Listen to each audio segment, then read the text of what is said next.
Enfim, mas o fato é, o tempo passou e aí eu não vou dizer que eu não tive chance, o fato é que eu não estudei, não me formei, a lembrança que eu tenho da minha formação acadêmica foi com o próprio Bagulhão, que ele dizia para dizer assim, vocês não podem ser bandido burro, vocês têm que ser inteligentes, vocês têm que ouvir Geraldo Vandré, não sei o quê. Aí, uma vez ele deu uma bandeira para nós, assim, vocês são comunistas. Eu falei, porra, comunista?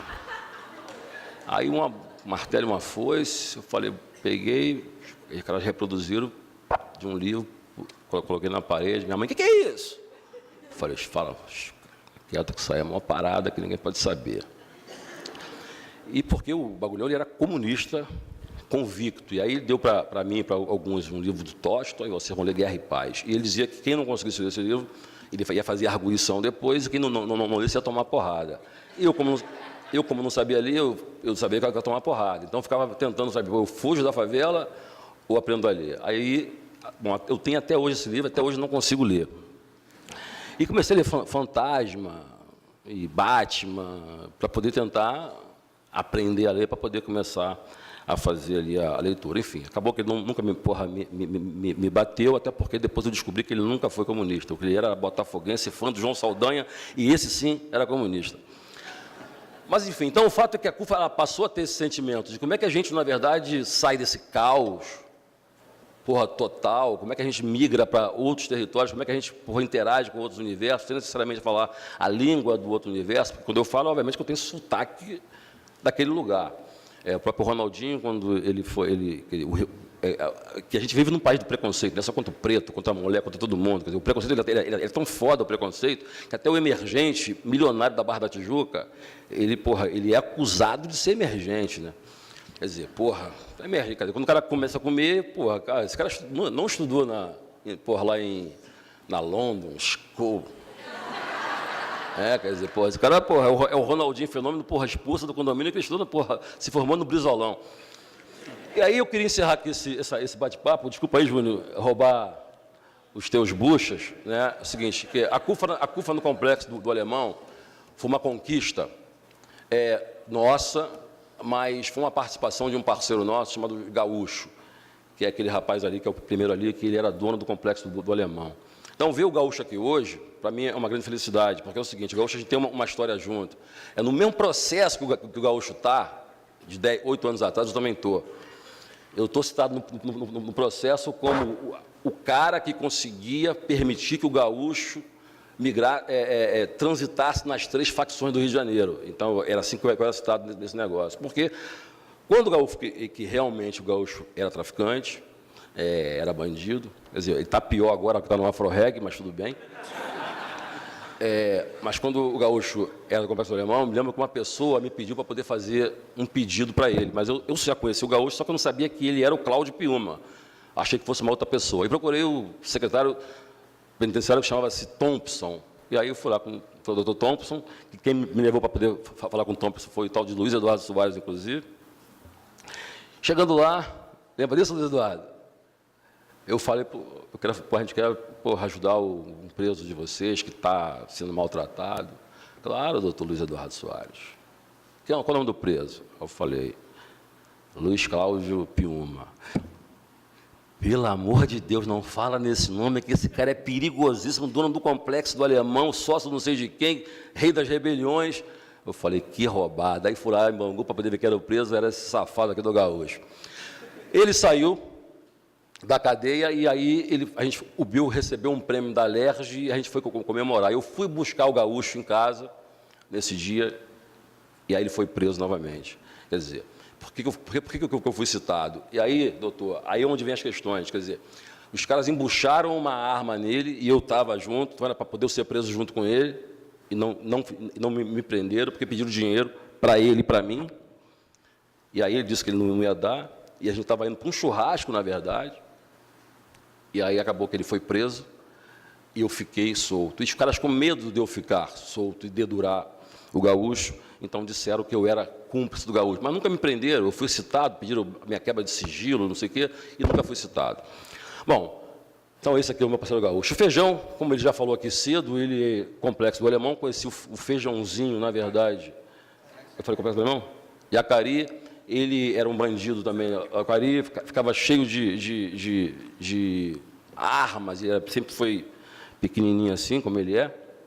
Ele usava um chapéu de toureiro e era um puta de um gente boa. E a gente falava meu irmão, sai dessa vida. Ele, tá, mas tu faz o que por mim? Eu dizia, não sei o que eu vou fazer por você, mas sai, pô. Então, que era uma outra questão, a gente pedia para as pessoas saírem do crime, mas a gente não dava nenhuma alternativa para elas. O que você, tá bom, você me dá o que em troca? A gente não tinha para dar. Então, ver hoje esse amigo aqui encaminhado, para mim, é bacana. Quer dizer, aí a gente apresentei ele na época para o Júnior Gaúcho também. Eu apresentei o Júnior para você em Bangu 5, não é isso? E a Negagisa já falou da porra dela, e esse aqui é o Fortalece. Quem viu aquele documentário, por exemplo, Falcão Menino do Tráfico, só sobrou um, que é um que queria ser palhaço, o palhaço orelhudo.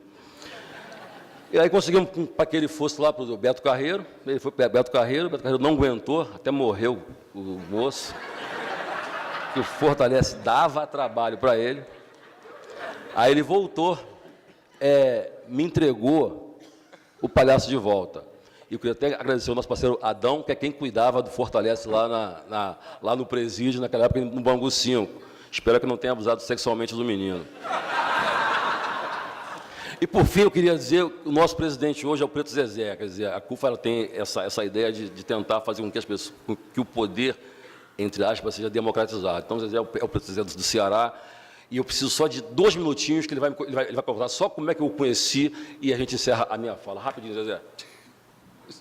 Esse Celso. Não, esse bicho é maluco. O Celso me conheceu lavando o carro em Fortaleza, cheio de revolta, puto com a Alca na época, né, Celso? O Celso ficou olhando para mim, e eu xingando a Alca, que a Alca ia ser a dominação dos americanos na América Latina. E eu era o principal crítico do Celso no hip-hop, né? Achava que ele estava vendendo hip-hop, fazendo uma palhaçada.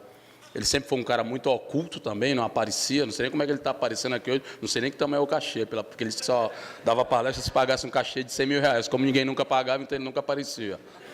E, ao conhecer o Celso, eu era o maior crítico dele, e aí ele via que, na verdade, toda aquela crítica, aquela revolta, também um pouco de conteúdo, também de conhecimento, tinha que ser canalizado para dentro da CUFA. Então, é impressionante que era a capacidade de transformar os desafetos adversários em aliados, certo? Sempre teve isso. E, na CUFA, eu acho que eu vi muitas pessoas falando da ONG, eu acho que, assim, CUFA, Afroreg, eu acho que, se a gente tivesse que definir um formato, o que seria, né, o maior investimento dessas instituições, eu acredito que seja nas emoções das pessoas. Eu acho que isso não tem nem como medir numa planilha de Excel, não dá para enumerar, não tem como você medir ainda. E, quando eu falei para o Celso, qual seria a nossa função, né, como instituição, então? E se a gente tivesse um maior investimento nas emoções, mas principalmente superar a invisibilidade e não deixar ser coadjuvante, né, da nossa própria história. Então, acho que CUFA, Afroreg sistematizam um novo momento. Eu acho que daqui a alguns anos, o Feijão, o Gaúcho, o Zezé, a Giz e outros que estão espalhados pelo Brasil, serão os doutores que produzirão as pesquisas, não serão só parceiros, serão os doutores que estarão na universidade. Há um projeto que o Celso não falou, que é uma universidade paralela que nós estamos querendo fazer, para começar a criar essa metodologia, para ter os Paulos Freitas pretos, jovens da favela, para começar a elaborar uma nova leitura e uma nova história. E aí acabei fazendo esse trabalho no Ceará também, diferente do Rio. Eu estava até falando isso para o Beto agora. O Rio é uma cidade dentro da favela. No Ceará nós temos Casa Grande e Senzala. Então você tem um prédio de 20 andares, com as pessoas que detêm 70% do PIB do Estado, e tem uma favela do lado, onde os indicadores são de países, os piores indicadores de países africanos. E as pessoas acham isso normal também. E o desafio nosso no Ceará, se aqui é difícil aproximar a academia, os empresários intelectuais, né, esse conjunto todo de organizações, imagina no Ceará, onde o governador, até um certo tempo atrás, dizia que não tinha preto, onde as pessoas da favela tinham vergonha de se assumir quanto favela, onde essa coisa de empresário no lugar, artista também, universidade, começar a aprender com os favelados, isso é uma coisa mais distante ainda. E se você vai subindo o Brasil lá para o norte, aí é que você vai vendo a distância, onde um cara da CUFA do Amapá, por exemplo, pega 6 horas de barco para ir para outro bairro, ou lá no Rio Branco ou no Acre. E aí eu acredito que, se tivesse que traduzir a CUFA como uma palavra, seria sentimento. Acho que a CUFA é um sentimento de mudança, e se propondo a apresentar um Brasil subterrâneo e invisível, é outro Brasil, formal, branco, do asfalto, e acho que a gente começa a construir um país melhor. Mais ou menos isso.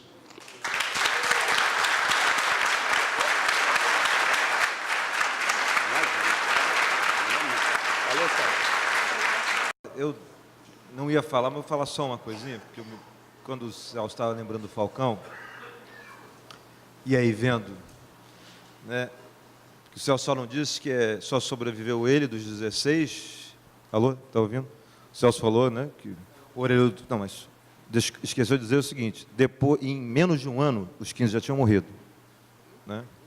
Em menos de um ano, os outros 15, a indicação dele, que veio para ser palhaço, já tinham morrido. E nesse filme, se vocês lembrarem, tem uma passagem que o Celso está fazendo uma entrevista para um dos outros 15, devia ter uns 14 anos, 15 anos, moleque, mirradinho, e o Celso pergunta para ele o seguinte, o que tu vai fazer aí o que vai acontecer quando tu morrer? E o garoto faz uma resposta de cunho antropológico, sociológico. Você lembra disso, Celso? Lembra. Tem problema, vem outro no meu lugar. Aí o Celso sacou que o garoto estava muito seguro de si. O Celso, você ouve a voz do Celso e disse, não, que jeito meio, não vou repetir, né, mas esse jeito dele meio marrenda, pô, fala a verdade aí, o que é, tal, isso aqui. Pressiona. O garoto engasga, dá uma embargada na voz, tira aquela marra toda, você vê que ele passa alguns segundos pensando e faz a seguinte frase. Em vez de dizer, vem outro no meu lugar, ele diz o seguinte, eu vou descansar. Essa sala aqui é das salas mais sofisticadas que a gente tem, né? Que a gente está vendo aqui. Tudo.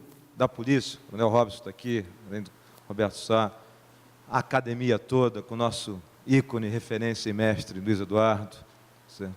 As lideranças inteiras de associações, de ONGs, Jailson, Pedro, Átila, não vou falar todo mundo, a academia toda com a London School, com a Ivana, o pessoal todo que estava no crime, que saiu, essas referências, e acho que como tanto Celso e Júnior disseram, não são só eles, né, mas essa referência que a gente tem na ONG, setor privado aqui, né, Fundação Itaú Social, Instituto Itaú Cultural, a Unesco nessa agenda toda, mas eu tenho quase certeza, eu apostaria com vocês, que todos que estão aqui, que já pensaram em algum momento da sua vida em morrer, o que aconteceria quando morresse? Eu tenho muita dificuldade de acreditar que alguém diria daqui, teria pensado que quando morresse, iria descansar. Só cada um pensar aqui na sua vida e nesse momento. Eu acho que a gente está vivendo um momento histórico mesmo nesse país, as sociabilidades subterrâneas que estão no estudo, as várias formas de retratar isso, mas com a densidade, com a força e com a experiência que permitem dialogar com isso.